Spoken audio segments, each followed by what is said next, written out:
In section P3, just do a quick review of solving linear equations and inequalities and determining if something is a solution to an equation.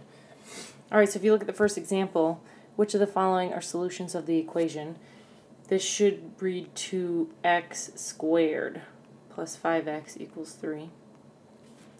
So we're looking at these three choices and we're looking to see if any one of them, more of them, are solutions to that equation. So if you remember how to solve a quadratic equation, there are multiple ways: set it equal to 0, factor, quadratic formula, graphing. You can do that, or you can just substitute in the values for x to see which ones make it true. Because remember, the solutions aren't just the answer, the solutions are what values of x make the equation true.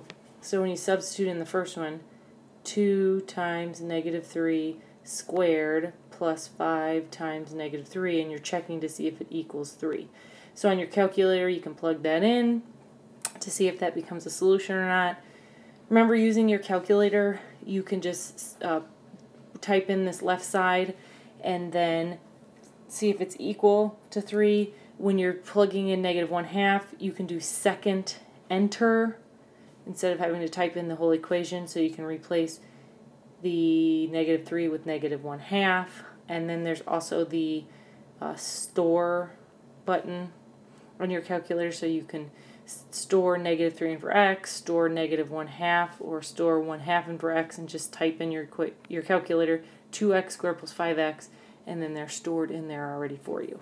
Alright, so when you substitute in negative 3, negative 1/2, and positive 1/2, you would find that A and C are the solutions because they do end up equaling 3. Alright, on to the next example. We've got lots of parentheses, so we want to distribute, combine like terms. Alright, so we're distributing, so we get 4x minus 6 plus 3x plus 3 equals 5x plus 2. Combine the like terms on the left side. 7x minus 3 equals 5x plus 2. Let's see, we want to get all the x's on one side, all the other numbers on the other. So subtract 5x on both sides, add 3, gives you 2x equals 5, divide by 2, x equals 5/2. I'd prefer a simplified fraction. No reason to get a decimal on this problem. Alright, so there's our answer. Next example.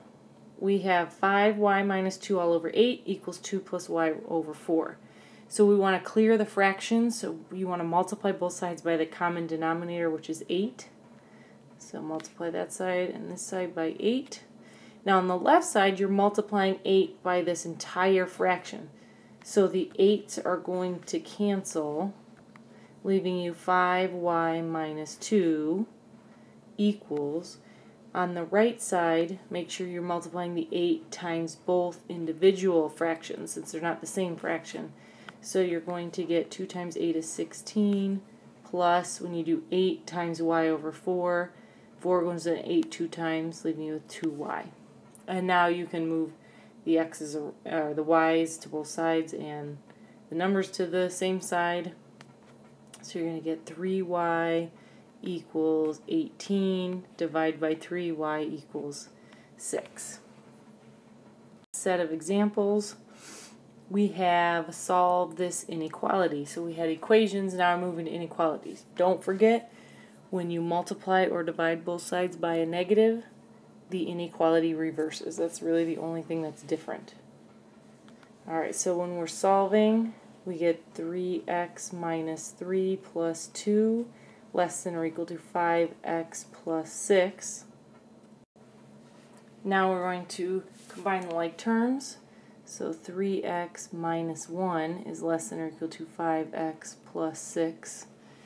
Move the x's to the left, or one side, and the numbers to the other side, so we get negative 2x less than or equal to 7.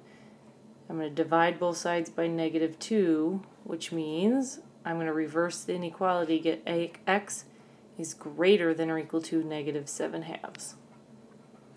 And moving on to the last one, we have a compound inequality, and it has a fraction.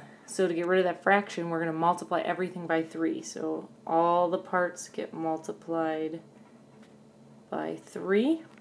So on the left, we get negative 9. And it was a positive 3 we're multiplying, so all the inequalities are going to stay what they are. In the middle, since it's one single fraction, the 3's cancel. So we get 2x plus 5. And then less than or equal to 5 times 3 is 15. Alright, now we're going to get the x alone in the middle. That's what compound inequalities look like. So we're going to get rid of the 5. Make sure you do it on all 3 parts. So on the left, the middle, and the right. Negative 14 less than 2x less than or equal to 10. Divide everything by 2. Negative 7 less than x less than or equal to 5.